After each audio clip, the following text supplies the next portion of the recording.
in this week's episode of Triple T.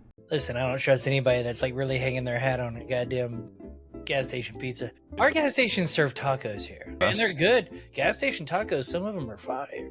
Brothers, hold on, brother. Hold up. I've cracked the code. So at 26, she quit acting at 26 to marry the prince. He was like, no more. Yeah. Yeah, and he already had 3 kids, so she had to be like, she was Captain Save a Dude. It's a whole situation. Yeah. This song for like 5 minutes, I was like, do I have any light jazz music? Yeah, it's 11 minutes and 16 seconds. Yeah, The the first 5 minutes, I'm like, this is going hard. Can I get my heart going? I'm like, Then 6 minutes of pretentious horse shit follows, dude. And I'm just like, God damn it, dude. They had me. If they just cut this song in half, got rid of all this horse shit at the end. There's one part where you think it's over. There's 30 seconds of silence. And then you hear some guy go, play that instrument. And you just hear like a trumpet just start wobbling. Not even making it just... It sucks so bad. We did it. We're back. Triple T, baby. The voice you're hearing, it's me. It's Matt. It's Beardlaws. Joining me, as always, the Yo-Yo King, Burley. Yo. And Goo, who's been driving all over the East Coast like a stud. I'm a time traveler and a real traveler. Oh, I see what you did there. Hopefully the boys are good. You know, like the West Coast is they say West Coast, Best Coast. What do they say for East Coast? I have no idea. Stay away. No way, East Coast is the best coast. They should come up with some You stuff. should probably have something that rhymes. People love rhyming things. Yeah, and I'm not great at it. Let's see. What rhymes with East? The East Coast. The Beast Coast? Beast Coast pretty solid. That's, yeah. I mean, Peast, the Priest Coast, the Greased Coast, the Least Coast. The greased up Priest Coast. Oh. The Priest up Yeast. Nah. Yeah, either way. We could make it long. Yeah, let's not do that. How about Central? How about your way? Third Coast, dude. Third Coast. I did realize that half of the people in the Beardlaws studio can go to a Casey's, and half of the people, like me, Rob, and Goot, cannot go to Casey's. It's very central Third Coast.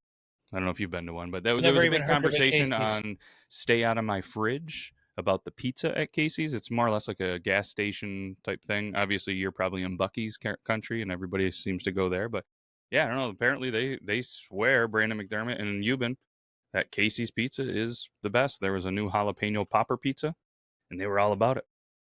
Listen, I don't trust anybody that's like really hanging their hat on a goddamn gas station pizza. Well, we know why Euban loves it. He's got an app. He gets good deals. On the go sports. You know, that was just, yeah. Anyway. Our gas stations serve tacos here. That makes sense. We don't really do gas station pizza. Maybe at a 7-Eleven proper, you might get a taquito and like a rolling hot dog or something, but every other gas station is tacos, dude. Don't play that mess. And they're good. Gas station tacos, some of them are fire. Yeah. Yeah, I know Wawa just got into the pizza game. I know 7-Eleven has it. Sheets, they have like a personal pizza. Anywhere else, I don't know. Yeah, I don't have really. We have 7-Elevens because they bought out some Sunoco's or something like that. But yeah, I don't find the Sudokus up there, dude. All the Sudokus. All the Sudokus. All of them. Let's do a quick shout out to our friends of the show, Timber Rays. Every time that you see that motion, you know it's a Timber Ray moment. And anytime you hear this, hold on.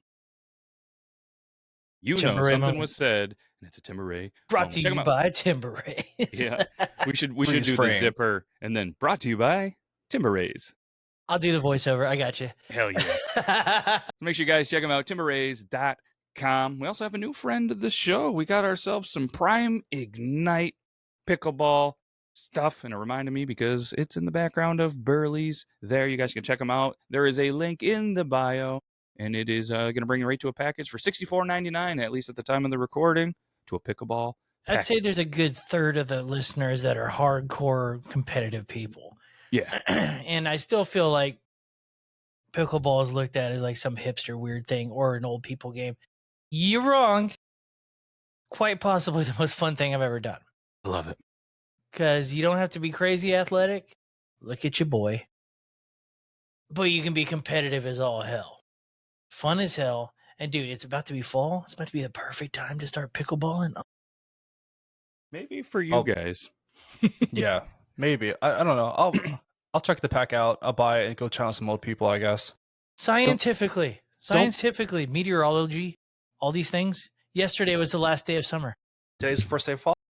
Dude, fall's here. Fall's here, Pickleball. bitches. Fall for pickleball. Pickleball fall. Something like that. See what we did? We We rhymed love rhyming. So But before you buy one, Goot, you shoot me a message because we'll make sure one ends up on your lap before you buy one. Because that's what we do. The people at Priming Night love us. We're going to make sure Goot has one as well, and he's going to be pickleballing. Fortunately, we cannot play each other in pickleball because we live all over the world. But maybe we can get our VR headsets and challenge each other in some pickleball. I do want to say these are the most affordable pickleball. 100%. Yeah, and I took it out of the package the other day. It seemed good. No, they have a good feel. Good feel. But either way, check them out. Links in the description. Go to the Beard Laws Instagram, Facebook, all that good stuff. And all right, Yellow Leaf Hammocks, the Vista. Throw them out. We've talked about it. Copper Johns, you know we love them. Vermont flannel. It's fall. Get yourself some flannels. I'm telling you, use code BeardLaws24. All right. Thank you all for not getting through that, but listening. They're also, friends of the show. Go to the beardlawstudio.com merch page. God damn it. Go it's there. Been updated. Look at this shirt that Goose wearing. Fear the beard. Yeah, so there was confusion about the merch because some company came in promising me the world. Hey, come here, do this. We'll push it. You'll sell so much merch. Come up with new designs. I gave it a good 4 weeks. Nothing. So we said, you know what? I'm going to take these cool designs. We put them on the Beard Law Studio, most of them. And there's some stuff out there. There's even some coffee. There's even goo. I don't know if this is something up your world. I've never tried it, but there's some pre-workout. Let's go. And it's fruit punch flavored. I don't know anything about pre-workout, but if you guys go to the Beard Laws Studio, I'm curious how it is. And we went with the fruit punch flavor because what'd you tell me, Burley, about the fruit punch? Is king as far as pre-workout goes. Yeah. Yeah, I remember I took NO Explode way back in the day. So yeah. Yeah, fruit punch goes with everything because you're gonna be mixing it with other stuff. I love it. Yeah. Go, dude. Doesn't that look cool? So you get the fruit punch. It's 7.2 ounces. I believe that's the whole thing, but it does say that I believe it's 30 dietary supplement for 30 servings for 30 scoops. Let's go. $25. Change your life. And you got to pay some shipping. So it's probably gonna be $30, about $1 a scoop. You could pick the jar color. That's pretty impressive. Yeah, but I only went with this one. Okay. Yeah, I thought it was fitting. So I need this in my life. So once the show's over, I'm ordering it. I like the design of the body wrong. The hippo, his eyes are like he is ready to take on the world. Pumped. He's ready. Whether he's got to time travel or whether he's got to, go give somebody the stunner, the people's elbow, or maybe even the 5-star frog flash. Hit to 25, he'll rep that mess. He's ready to go. Yep. So yeah, there we go. I thought it was cool. There's some new things in the works that we're trying, so make sure you guys check that out. But without further ado, let's not waste any more time. We got a lot to talk about. We have, for anybody that's wondering, we have the Goots Top 5 Time Traveling Totals. Burley is going to cover all of the best, the worst, and whatever there was in 1954 for music. We got some sports and prices. We got a lot of interesting things. I haven't looked through the notes, but looking at a couple of the movies from 54, you're going to want to see these time traveling totals. It's a much better movie than I anticipated. And I'll pull up while we're time traveling back, I'll pull up the list and we can break down our top 10 potentially if we did update it. I don't remember if I did or not, to be honest with you. If we updated our years to give you the top 10, I have to imagine though it's not going to change much because speaking on both of your behalf, I can't imagine 1941 snuck into the top 10. So I don't think I think it's going to be pretty much the same. So we'll go through it real quick. Top 10 music years from 1 to 10. 2000 is the king so far for us. 97, 94, 83, 89, 91, 72, 67, 69, and 1980. And for movies, again, I don't think 1941 sneaks into the top 10. So for us, it is, where are we at here? 94 is number 1 for movies. 97, then we have 89, 2000, good year for all of us. 91, 83, 81, 72, 67.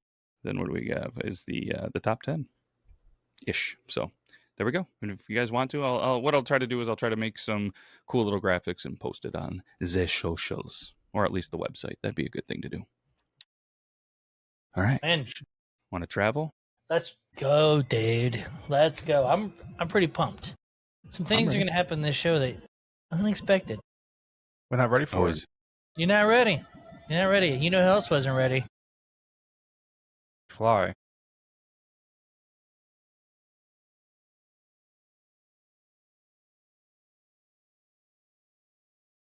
Damn it. Damn it.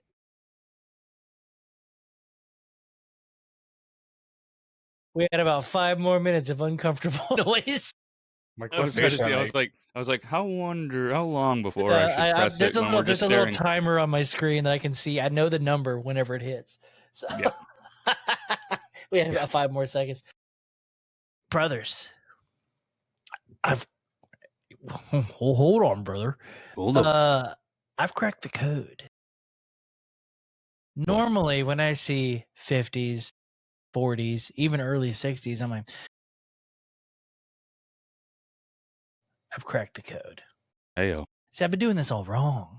I've been time traveling at my computer like a asshole. Here's what I needed to be doing. This thing called Spotify in 2024. It rules. You type in a year, there's a playlist for all the songs that happened that year. Somebody's made it or the computer makes it. I don't know. Anyways, you slap on some headphones and just go on a walk for an hour and a half. Bangers. Everything sounds better on headphones when you're not distracted by all the different things that YouTube has to offer. Yeah. Because I'll watch. No, I mean, I have an ad blocker on my shit, but I'll watch like 5 songs and then I'm like, ooh, a little mini documentary on the Egg McMuffin. Let me watch that. You know, that type of thing. So I get distracted real easy. These they know what to get me with on the YouTubes. But if you get out in nature, if you go out looking for goot, as they say, fucking yeah, you can find some good music here, fellas. I'm gonna jump right into this. Do it. If we were to transition from that to anything else, I was gonna be pretty let down. I'm pumped. No. I'm getting right into it, dude. Some bangers this year. I'm gonna start with some of the stuff that we know. I mean, this is 1 year before that little incident at the Twin Pines Mall. You know, where Marty shows, well, he comes back as Calvin and tries to fuck his mom. 1 year later, after 1954, he's out here doing this. But we all know Earth Angel because of that movie. I don't think we knew Earth Angel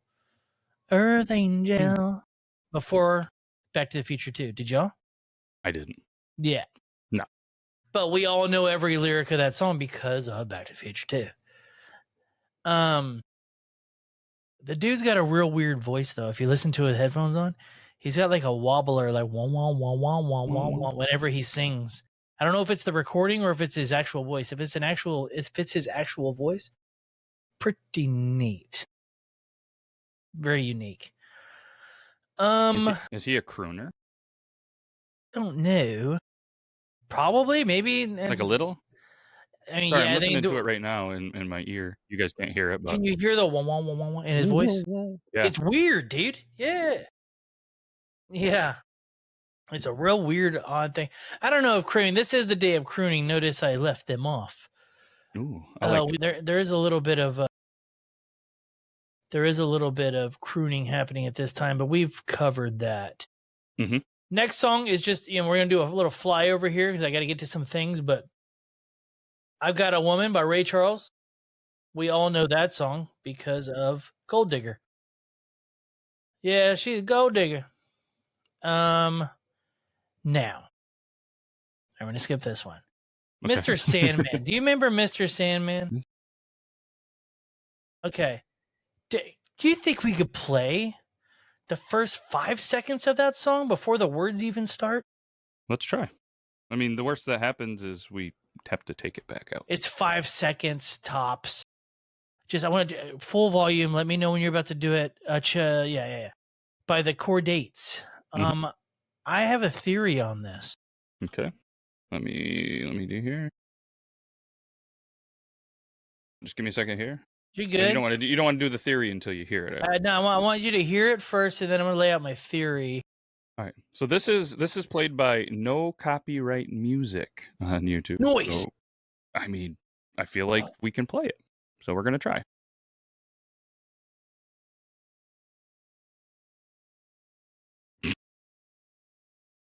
All right. That's The not pictures- the. I don't know if that's the original one. That's I not don't the know if original. That's like not the original. No. That actually sounds like horse claps or horse clops or something. The original. Well, I think because it's no copyright, they probably they got the karaoke version or something. But I think, yeah. I mean, if you could hear the original, I mean, Jesus Christ, it just sounds like a dude beating off in bed. And that got my brain going. Like, is Mr. Sandman like a I'm going to jerk off before bed so I can fall asleep type of thing? Like, bring me a dream? You know, Mr. Sandman? Is it really Mr. Handman? Huh? Sheep Man? I don't know. Yeah, Mr. Handman, jerk off till I dream, dude. Yeah, this is just where I'm at when I'm thinking. I mean, let me throw this out there. Wasn't it in Europe where at some point that there was the hand jobs that were given to the people to go to sleep and be de-stressed? And this Mr. Sandman was a mythical European folklore that puts people to sleep and encourages beautiful dreams. This all makes perfect sense. So dreams, yeah. I'm into this. I like this theory. This is our new theory. Can we get a Mr. Handman shirt? I like that. Ooh. You remind me, we'll make it happen. I mean, think how funny it was back in the day, dude. It's like women used to get prescribed to be fingered because they were fucking like whatever they were, like pissing off their husbands at home. So they'd have to go to the doctor, and the doctor would just sit there and dingle them up. Yeah. Yeah, that's hilarious. That actress won Best Picture for The Country Singer. Was it The Country Singer? Yeah, it was about that. Her husband being a washed up, or this Broadway star about being like washed up, and like there's a lot more involved into it. So, what movie is this? It's the Country Girl. It was Grace Kelly. She won Best Actress that year. She killed it that year. With Dollar and for Murder and Rear Window.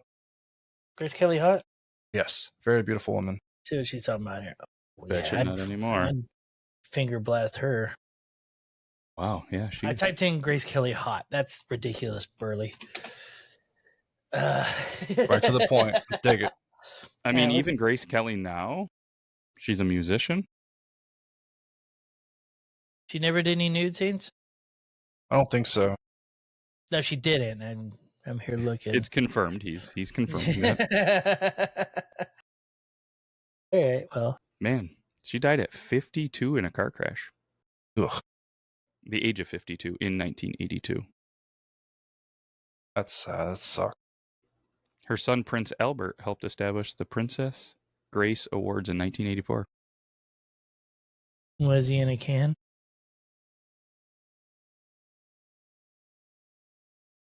Zip. Better let him out. Zingers, sorry. Well, that was delayed. Damn. She was born in Philadelphia. Bless her heart. Died in Philly? That's where she was born. Died in Kansas. Monaco. Yeah, that place too. Weird. And it's Princess Grace Hospital. Did they name it after her? Is she a princess? Wait, what was her name? To some people, yes. Grace Kelly. Wait, hold up. Her son was Grace Prince Kelly, Albert. the American actress, also known as Grace of, what'd you say it was?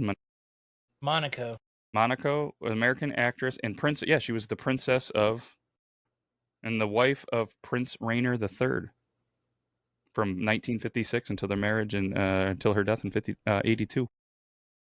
So at 26, she quit acting at 26 to marry the prince. He was like, no more. Yeah. Yeah, and he already had 3 kids. So yep. She had to be like, she was Captain Save-A-Dude. Captain Save-A. So if people are wondering where Monaco is, it's in Europe. It's just outside, was it the Vatican City? It's just near Italy. And Interesting. I had no idea. If you would have said pick It's a so country, crazy. I would have said South America. That's what, yeah. People think Africa, you just think Monaco, you know. So No, I feel like is Monaco near Monte Carlo?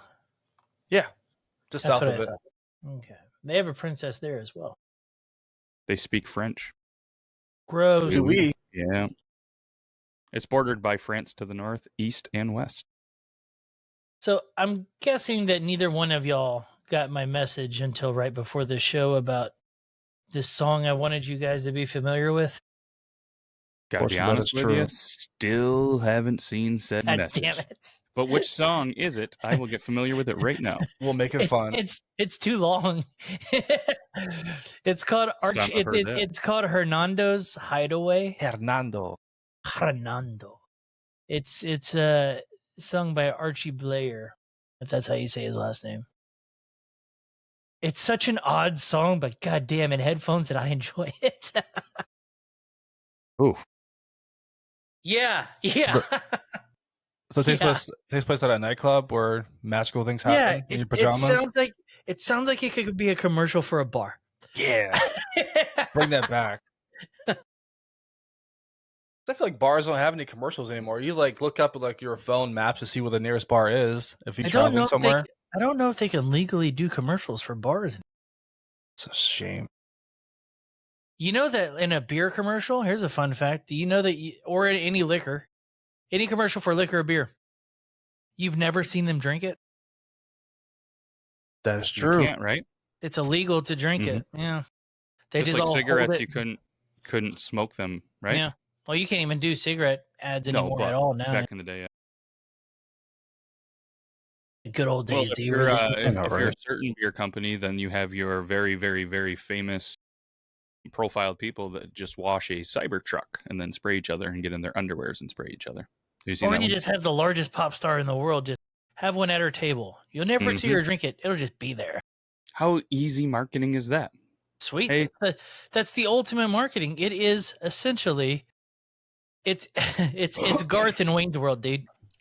Yeah. It's Garth in Wayne's World. That's essentially what it is. Like, I don't understand what's wrong with people. You know? That's essentially what it is. I am digging Hernando's Hideaway. I've been listening while you're talking. It's fun. It's a super fun song. I don't remember why I wanted y'all to be familiar with it, but I wanted somebody to enjoy that song with me. I got almost 1 million views. Have you heard of it? Have either one of you heard of it? No. I've never heard of Archie either. I don't know. This is, and the screenshot that I sent y'all in the group chat is from his greatest hits. So this dude had more than one, I guess. Tell me this dude, though, doesn't kind of give you serial killer vibes. For sure, dude. They all of them back then, dude. A young senator from Kentucky, Mitch Hedberg. McConnell. He looks like him, but younger. It does actually. Mr. Stroke McJoke. Yeah, the turtle man. Yeah, he does. Oh, yeah, I could see that. Yeah, dude, Mr. Neck Pussy himself. Let's see here. So I have another theory too. Have you ever noticed that, like, in like these old songs, I guess it was because of what they were allowed to talk about. Maybe like these guys talk about like, I love you, baby. I'm in love with you so much. And then it's like the very next line of like, please be mine. Like, I'm in love with you. Will you maybe go out with me? That type of thing, that type of stuff. Like these guys were talking about love, but I really think they're just want fuck. Like, were they just not allowed to talk about fucking? It's a culture, man. No, I get it. It's a culture thing. I get it. But here's the wrench in the fucking cogs of the machine, or whatever they say. It's stick in the spokes, whatever you want to do. You know, the splinter in the cock. I was having this thought for a good, 40 minutes on my walk, and then all of a sudden, Muddy Waters has a song called "I Just Want to Make Love to You." It's like, I don't want to fuck. I mean, I don't want to love you. I don't want to blah, blah, blah. I just want to make love to you. I was like, all right, well, that threw my whole fucking thing out of the fucking window. But I was I just like the initial thing. I see you're watching me like it's hard. yeah, I don't mind that. Wait your turn. Wait. This dude fucking rules. This song rules, dude. Muddy Waters, they've had some good hits. Yeah, for sure. But I mean, do you see my note right above that? It's just like horny versus love. I think these guys are just horny, not really in love. I actually thought that was a song in 54, so I looked it up real quick. No, right? I saw that. I was like, I did. You need to underline that. But yeah, it's just them spitting game, you know? Yeah, and that's what it is, dude. I mean, if you noticed how my notes are all like shorthanded and really weird, because I'm out there in the woods. I'm in nature, dude. I'm looking for Goot. That's where I say that to people that don't even know you now, Goot. I just want you to know that. Funny. Yeah, I'm out looking for Goot, and cardio. It's so funny. The amount of people that ask me now, like, "Are you in Houston?" I'm like, "I'm in West Virginia." Nope. Like, what's he talking about? I'm like, "It's a funny bit. I'm gonna pop up one day. Don't worry." Looking for Goot. We'll make a video eventually. And then, before we get into, I mean, we're not even to the meat of the music yet. How are we looking on time, fellas? Y'all cut me off on this time, but there's one thing we got to talk about. But Rosemary Clooney, George Clooney's famous aunt. She had a song out there. I just didn't know if a lot of people knew that Rosemary Clooney was George Clooney's aunt. Didn't know that. Yeah, she is famous for that song, "Bang Bang, He Shot Me Down, Bang Bang." Wow. Yeah, that's George Clooney's aunt.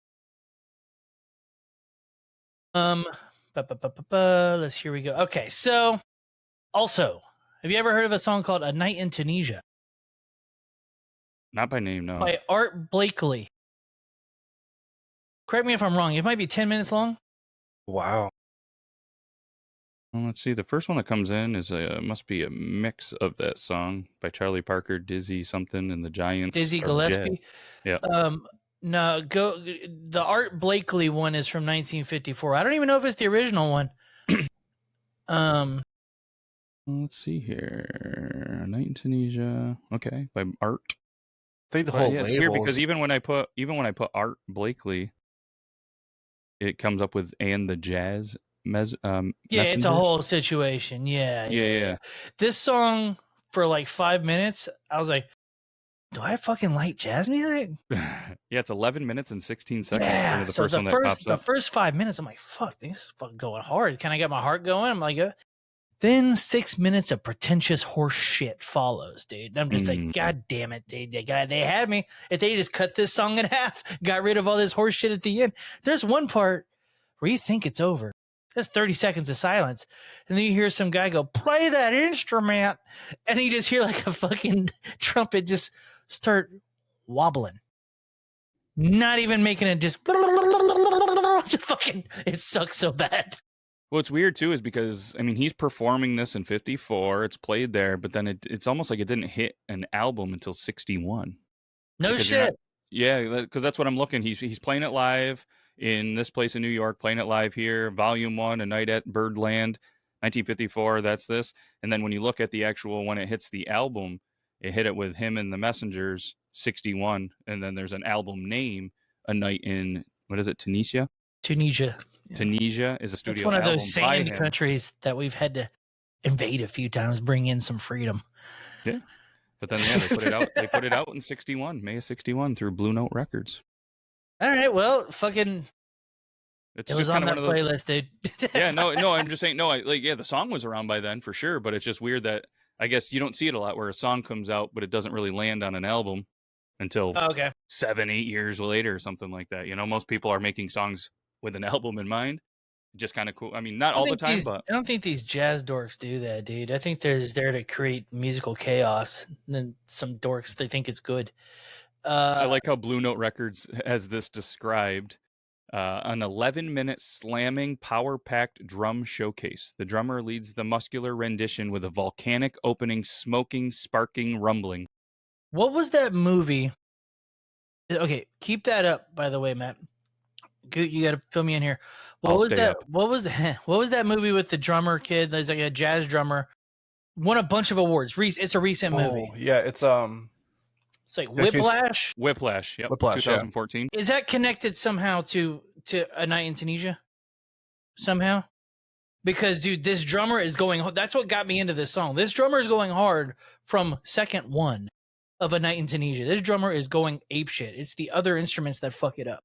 They do. It's like a simple way. They try to break it down and make it more simpler. Because J.K. Simmons like gives the kid, try to give some instruction. So like, yeah, it's a simpler way. Dude, he's just fucking going off, and then all these other instruments are coming in all off. That's the problem with jazz, dude. There's no like real pattern. I can't pick up on the pattern. I just want to shoot myself. So. According to Google and the AI Overview Search Labs, the 2014 movie Whiplash is set in New York City, but is not directly connected to A Night in Tunisia. They play the song there, though. If you go into like the Reddit threads and the real jazzy, nerdy stuff, they find a way to connect Birdman, Whiplash, this band, and a bunch of other stuff. I'm not clicking it. I don't want those updates on my phone because I get enough weird shit of Reddit popping up. That's not going to be one, but yeah, there has to be.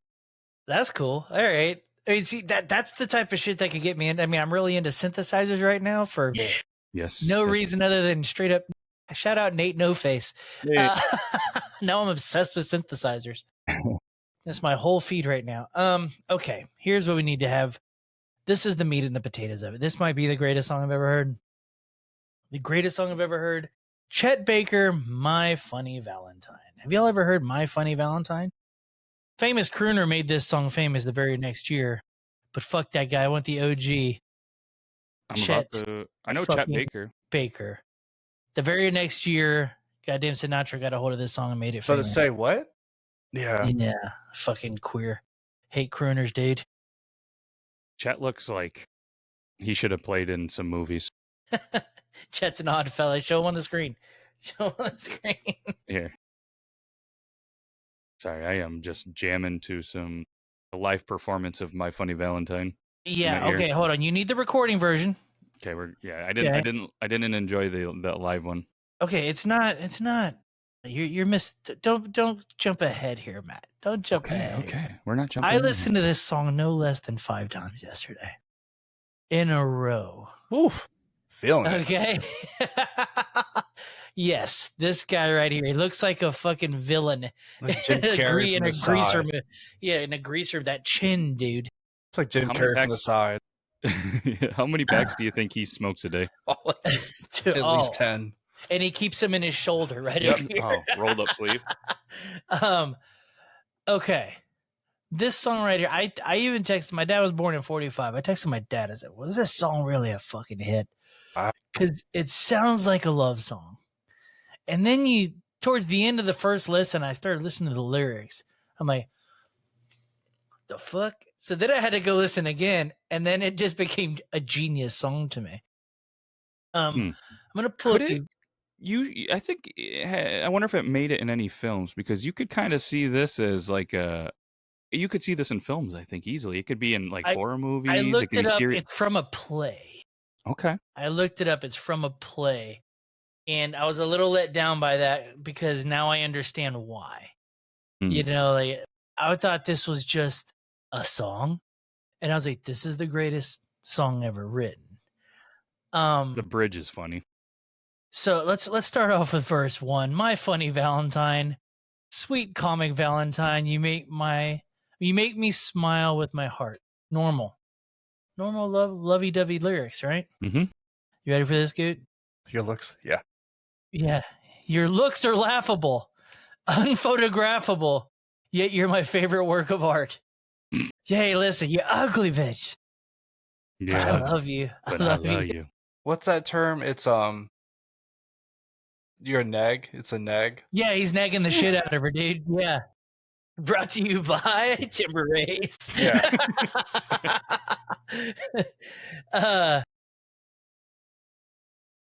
The bridge, dude. Is your figure less than Greek?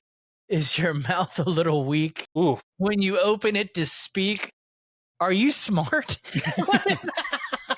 That is brilliant. It's hilarious, dude. This is the greatest song ever written. and it's just. Have you heard this song, Goot?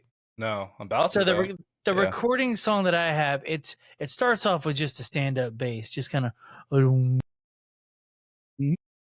Yeah, and then you hear a faint piano towards like the middle, but it's mostly this bass line and this guy just having a beautiful voice as he just shits on this bitch. You should go right to minute 102. I'll send you a link. Ah man, I wish we could just get away with playing this. This is a masterpiece of a song. Verse 3. This is where it all comes together.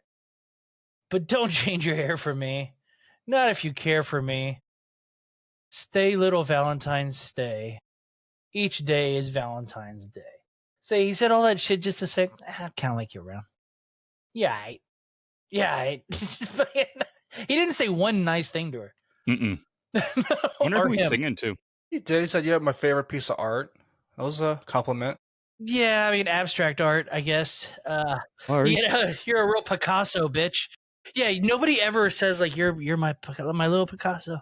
You fucking freak, bitch. It's actually genius because if everyone's saying, will you make love to me and like begging for it, but in their own like pathetic way, and he's saying awful things but following with a compliment, girls don't hear that. Like, okay, I gotta please love him. Being treated like crap. Yeah.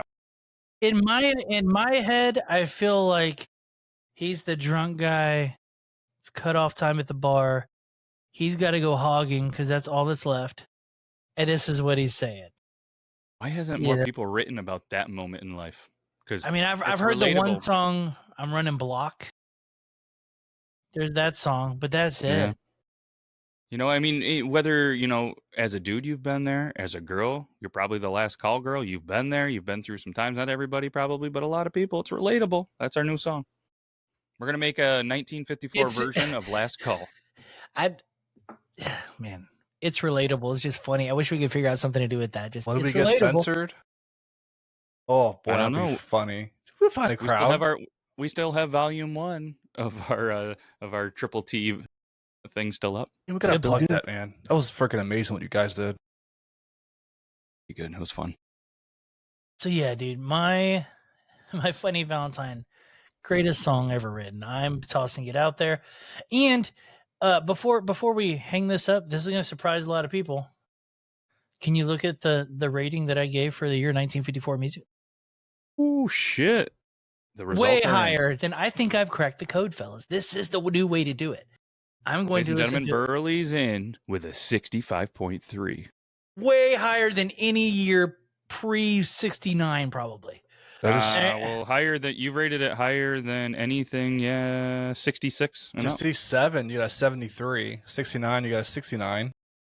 Yeah, that was had to be. Yeah. Yeah, that's a solid ranking. By the way, I've just noticed this, and I'm looking back at other recordings. It's been there a while. I have a weird, like, white hairline. Yeah, know what? Pretty cool, huh? It's pretty sweet. Ra's al Ghul, I don't know how to do with that. I mean, it's not on this side, but I've never done That's sweet, dude. It's starting to come into the left side, or my left, your right. I hope so. Yeah, that's pretty sweet. If I can just get that, look like a villain. It's a Ra's al Ghul look, man. Hell yeah, dude! I trained Batman. Are you Chet Baker? Whoa, dude! Whoa. You ugly slut! You better believe it. Reincarnated, baby. Let me make sure I got everything. Yeah, that's everything, dude. But I mean, the moral of 1954 is Chet Baker's the man. Fuck Sinatra. He was just a name. Why did you give him all the credit for that stupid song? Chet Baker rules. Man, dude, you were so close to being born around the time that he passed. Really? Yeah, he passed away in 88. Oh. Well, I mean, no. 2 years. I know, but I got to live in that. Wait, let's rephrase that. I got to live in the same era as Chet Baker, dude. True. Huh? That's very true. He was a junior. Did you know that? A what? He's a junior. Oh, okay. His father was also. His real name was Chesney Henry Baker Jr. Solid. Well, Frank Sinatra was a Chet Faker. Ooh. Fuck crooning, dude. Crooning's gay as shit. All right, let's talk about not anything let's talk sports. Let's throw the sports in here real quick before we jump into some movies, and we'll do the prices as well. Baseball champs were the New York Giants. That's not the football team. Previously, they moved to San Francisco. They went from, what did we call it at the beginning? The East Coast to the West Coast. East Coast. To the Wait, least when coast. did the Giants become San Fran? 1950 something. It was shortly after this. It was. I'm not a Giants fan, but whenever I was about, 45 to 50 pounds lighter than I am currently, I have this Giants shirt. Whatever the cut is, makes me look like fucking Arnold, dude. Cut, 1957. 57. so just 3 years from now. Yeah, 58 was the first season. 57 was the last for New York. Oh, yeah. So they win it. And then they did go on, I think, to win it in they did win it in San Francisco a couple of times as well. Well, Tony, I love that. if you're listening. Not real enthusiastic, are you? I'm trying to figure out how to. Anytime I see that word Cleveland or Philadelphia, but this is what I was going to say. They beat the Cleveland Indians. So like my brain was like, haha, they got you, Cleveland. But then it was like, well, Cleveland, that was the last time you were relevant in the game of football was 1954. Was that their last Super Bowl? Which is funny because I'm going to fact check this real quick because I thought Tony submitted 1941 or whatever the hell he did, 48, because it was their last one. So maybe I misread this. Let's see. Cleveland Browns last Super Bowl. Was this just like an AFC championship or something? We didn't have one championships as a franchise, but Cleveland won a championship in its inaugural NFL season in 50. Okay, yeah, and again in 54, 55, and 64. However, been a tough sledding since then. So they've had a 10-year run. But I guess they've never. So it must have not been the Super Bowl yet because it says the franchise, but no official Super Bowl. So I guess I don't know what when Super Bowl are we on right now? 60. So the first Super Bowl. Okay, first Super Bowl was 1967. So they've never won a Super Bowl, but it was their last championship of football. Yeah, the AFL, whatever they were calling themselves. Yep, the AFL. Yep. So there we go. So that's even better. Wait, so Cleveland's never won a Super Bowl. You fucking pussies. I think I said there was 4 teams to never win a Super Bowl. We barely count. I don't know how much longer I'm allowed to say that since we've been in the league for 22 years, but... Sorry, 12 teams have never apparently won a Super Bowl. Yeah, there's 12. Wow, that's crazy. Cleveland, obviously, Detroit, Houston, Jacksonville, also newer, Arizona, been to 1, lost in 1. Chargers been to 1 and lost 1. Titans been to 1 and lost 1. Falcons been to 2, lost in 2. The Panthers, hard to believe if you're a Panthers fan because they stink. Been to 2, lost. The Bengals have been to 3, lost. The Bills went to 4 straight, lost them all. Vikings went to 4 and lost them all. Listen, better to have never gone than to have gone 4 times and lost. That's the way I say it. That's Could you true. imagine 4 straight Super Bowl losses? That is the city and of living Buffalo. in Minnesota. Or Buffalo. Yeah, Either Buffalo. of them. Yeah, that too.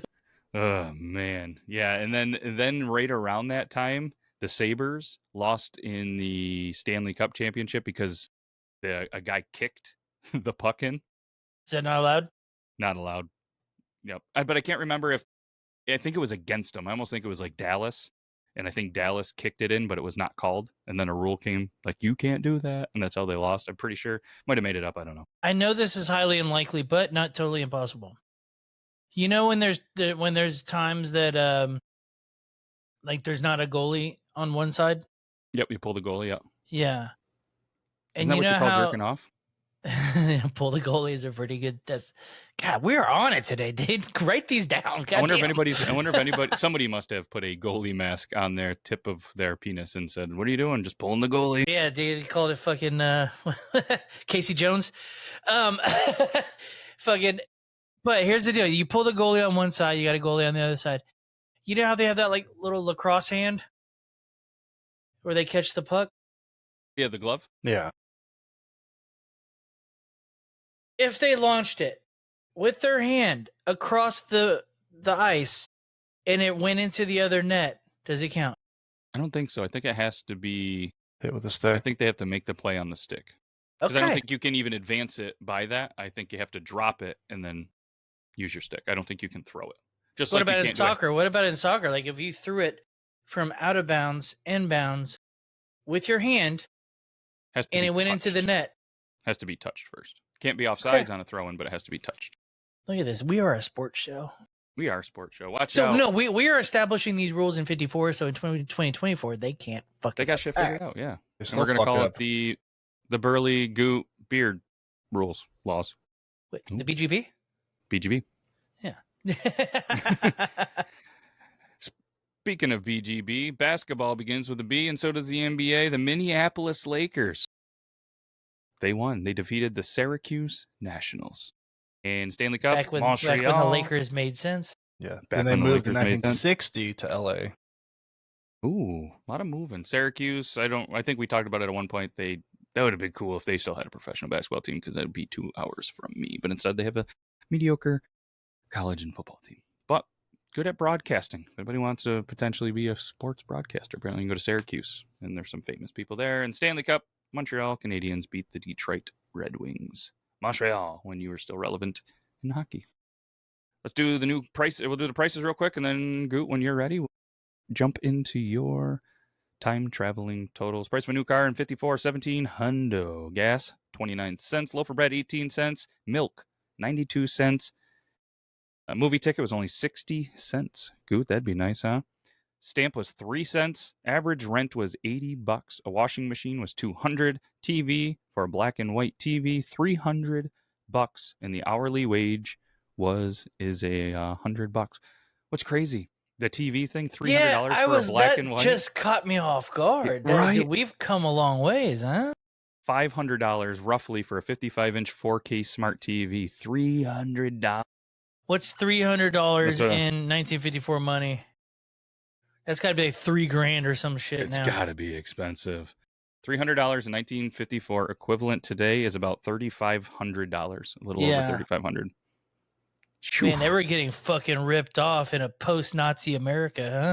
And yeah, I mean, you have to imagine there wasn't many TVs produced then. Now it's like everybody and their brother has it, except for us, have their own TV brand and ability to make. When did the color TV come out? That's a good question. Well, when's your? I'm going to say 61. 40s. No, it was in the 40s. I'm going to say the 40s. No, not for home use, dude. No 54. way.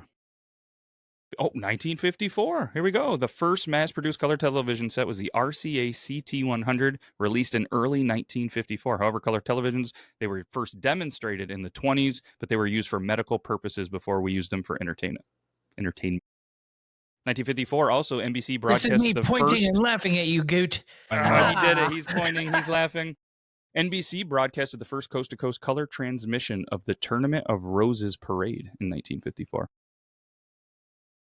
Okay, what did they charge for in 1954 for color TV?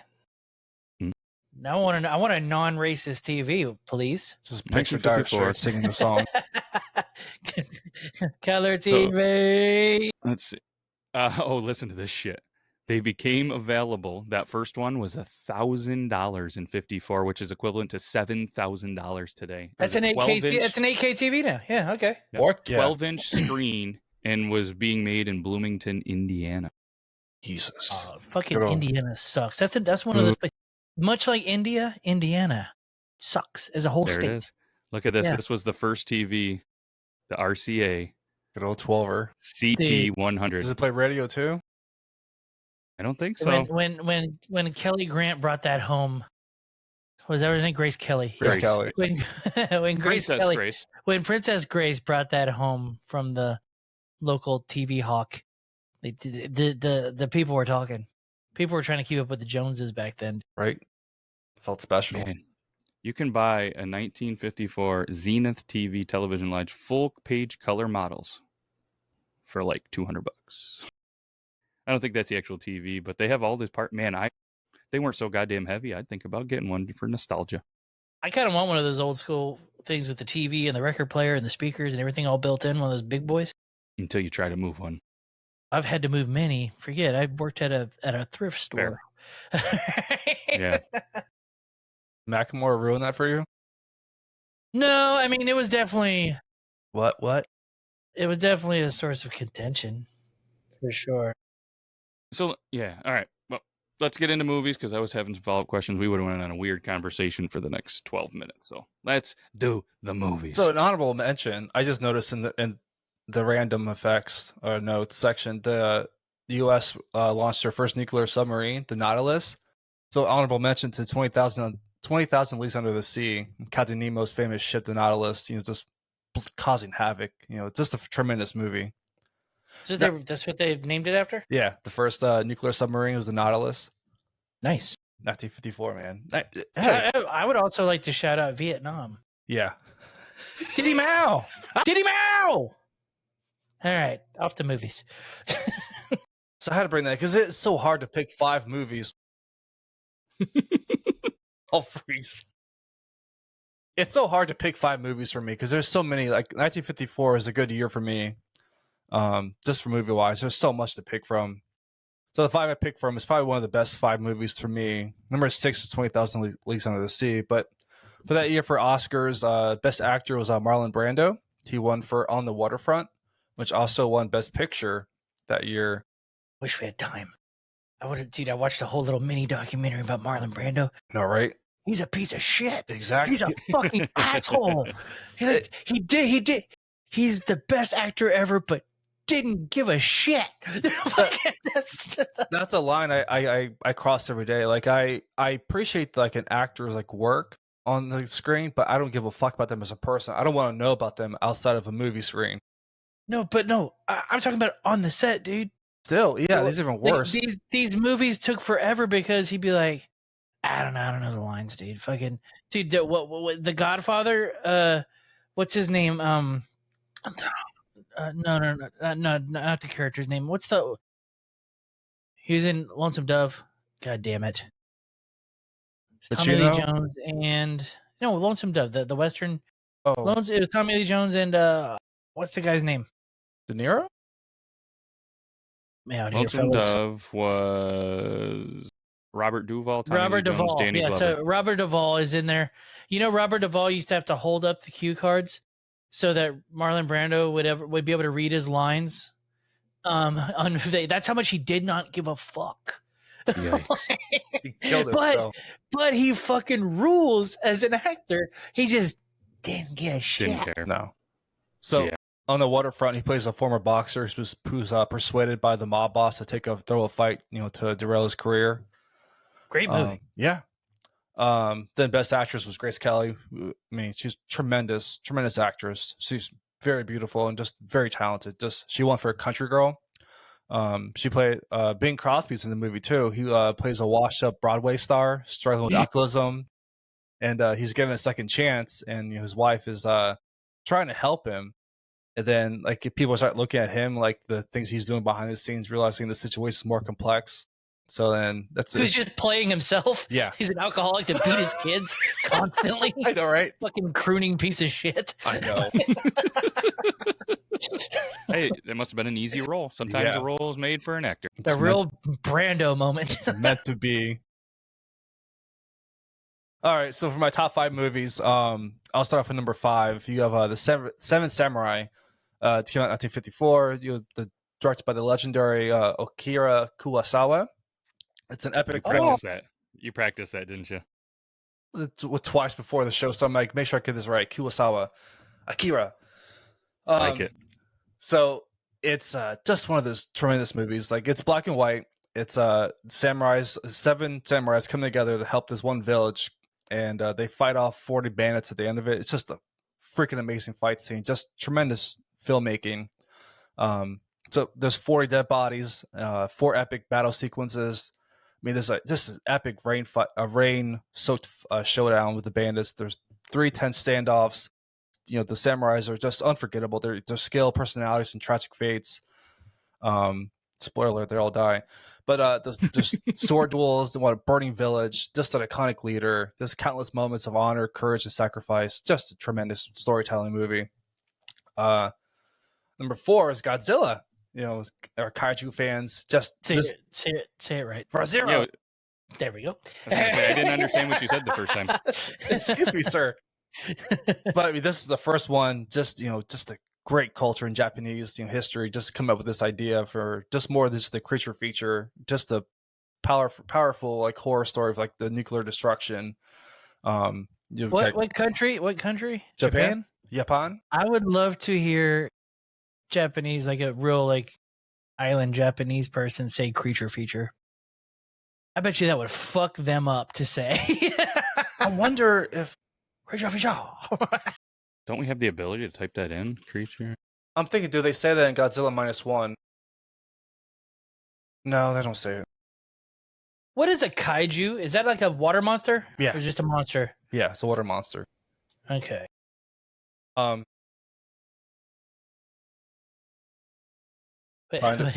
Matt's finding things over there. He's like, oh.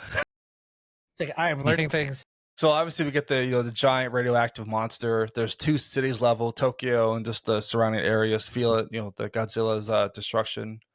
There's 3 naval or military attacks. There are 7 scenes of mass destruction. Just Razira just toppling buildings, bridges, and anything in his path. It's more than 100 casualties, just victims dying. Just the iconic moment. Just imagine 1954. Just the Godzilla coming up from the waters, and the other scenes him using his atomic breath just to lay waste to Tokyo. Just freaking fantastic. Again, black and white. Number 3 is Dial M for Murder. Answer me this though: like, when did the humans and Godzilla become friends? That was later on when Ghidorah came into play. When other monsters started coming. Other monsters showed up and they're like, "Oh, we better call Godzilla." Like get him on the line, on the Rhine. Sorry, but I was wondering whenever that happened. It was later on. I mean, because I think there's so many god-awful movies. He was a bad guy, right? Yes. Okay. All right. Just want to make sure. I mean, I'm so happy they transitioned. They made -1 just to -1 big O cock. Yeah. Transition. There we go. Brought to you by Timber Rays. Timber Rays, baby. But yeah, Dial M for Murder is I love Alfred Hitchcock's movies. It's one of his like mostly tightly wound thrillers. Just a masterclass in suspense. Just Grace Kelly's in this one as well. There's Robert Cummings, Ray Milland, explores blackmail, betrayal, and a deadly game of cat and mouse. It's all set in a single apartment. Just the beautiful part. It makes you think, and like the scenery just amplifies the entire movie. There's 2 dead bodies, 3 intricate plot twists, 5 crucial phone calls, 2 near perfect crimes, 1 iconic attempted murder scene, and just a brilliant unraveling detective moment where the final piece of the puzzle falls into place and like the audience just feels it and realizes what happens for the first time. It's just freaking fantastic. Number 2 is Rear Window. You got James Stewart working with Grace Kelly. Wait, two movies, 2 Alfred Hitchcock movies, 2 Grace Kelly movies. We got 3. Country Girl. She killed it back in 1954, this man. Bitch, she was a working girl. Yeah. Just that famous movie with the brought to you by Timber Rays. Jimmy Stewart just playing the iconic role of getting like his leg broken and like just being with his telescope and his camera watching from his window all his neighbors. Just seeing that movie is so masterpiece done because all the music and just the set pieces are just tremendous. How everything flows together. It's probably one of my near perfect movies ever made. I love the artwork too on the cover. It's awesome. So there's 2 dead bodies, 4 iconic suspense sequences, 5 scenes of like the spying, like the stuff that he does to his like his camera lens. There's 3 intense confrontations, 2 broken relationships, and just a fantastic. Every movie Hitchcock has his own cameo into it, so it's always fun to look for those movies. Kind of like really same as Shyamalan. Every movie he's in it somehow for like a brief like cameo. He's a Stan Lee. Yeah, before Stan Lee. It's a slow burn, awesome. Just like Dial M for Murder. Like all his movies are slow burns, and they just build to the end, and like you're along for the ride. It's tremendous. I just wrote down Hitchcock. I think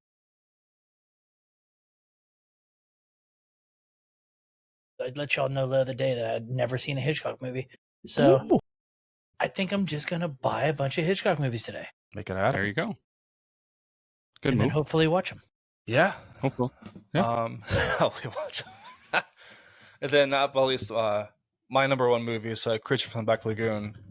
I love that movie. It's one of my favorite Universal monsters because Dracula's been played out so many times, and Hold on, brother.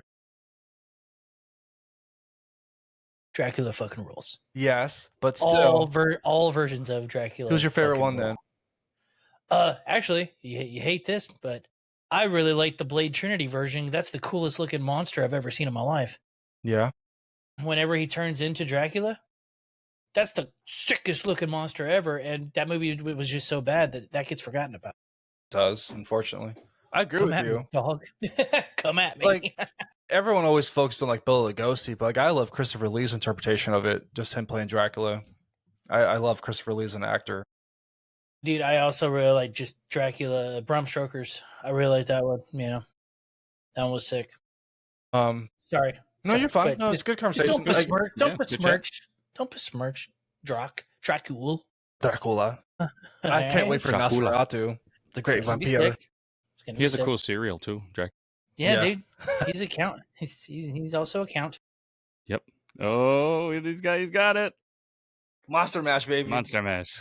Oh yeah. He's That's not pretty in here, sick. but I mean, yeah, he's right there. Yeah, I didn't see him. He's not here, but I thought you should know. You went through a roller coaster of emotions right there. Like, aha, shit. Oh, yep. That's funny. My acting.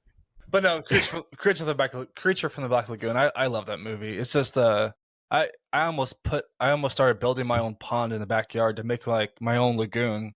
I started looking up different ways how to build a cave and just like an underwater stuff. Like I freaking love this movie. It's our iconic introduction to the Gill monster. We have just 7 dead bodies. It's pretty hilarious. They play that sounder so many times during the movie just to get you into the movie. There's 4 underwater attack scenes, 3 iconic creature moments. Just the movie tropes, the Beauty of the Beast dynamic, and just the groundbreaking creature design of the entire thing of it was just fantastic. I love it. But back to for the numbers, there was 60 cents to go to a movie theater, right? But that's 60 cents. You could sit there all day and watch the movie over and over again. No So shit. they They just made run this. it. Yeah, they made this movie in 3D to try to compete with because a lot of the other movies like The Wolfman, Dracula, they were already on TV. So in order to try to compete with it, they made it 3D, having 2 of the different cameras when they filmed underwater. The Gill Man himself could hold his breath underwater for 5 minutes. He was a former Navy, in the Navy. No shit. But yeah, I have a ton of facts. I don't know how much time we have, but I like how you took a really long pause. Yeah, he is a former Navy, but you didn't say SEAL or whatever. he wasn't a And SEAL. in my head, I was like, creature? Was he a Navy creature? I was thinking he Did took we the have pause those? because he didn't want to say semen. Yeah, good point. So I was like, he's not going to say semen. But yeah, that concludes I don't know that my I've ever segment. seen Creature from the Black Lagoon. I always wonder, was he a good guy or a bad guy? Because in that picture, like he showed a second ago, he's just holding the girl. He's not trying to eat it. Julie Adams. That's a famous Tried to scene eat because they're played by 2 different actors. Jack Arnold. He plays the creature. He's 6'4", so he can't see through the eyes. So he's walking Julie Adams to the cave.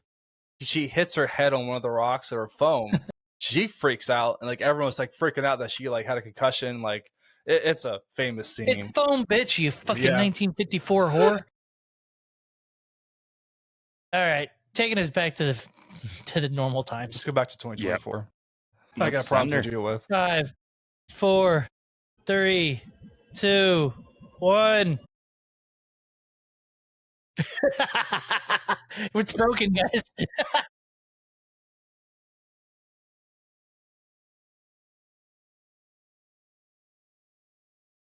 We did it. We're back. We're back. It took We're a back. minute. Apparently, you have to press the play button when you want to make a sound happen. and not just click the thing. But either way, that was awesome. Goot, love the time traveling totals. Burley, love the music stuff. I mean, you guys rule. So Getting better and better. We are. Hopefully everybody else enjoys the rest of your Tuesday. Go crush some tacos and don't be like Marty McFly. Go back in time and try to hook up with your mom. Or I don't care. Moms. Roll Tide, baby. That's all we got. We'll see you next Toodaloo. week. Goodbye. From the streets to the block, jazzy beats rhyme so tight. We'll make your head nod. Triple T crew taking over the game. Y'all better applaud. Step into the cypher, feel the vibe. We got the style. Representing hip hop, going the extra mile. From East Coast to West, we break it down the walls. Triple T Podcast, we here to answer the call. Triple T in the house, the call.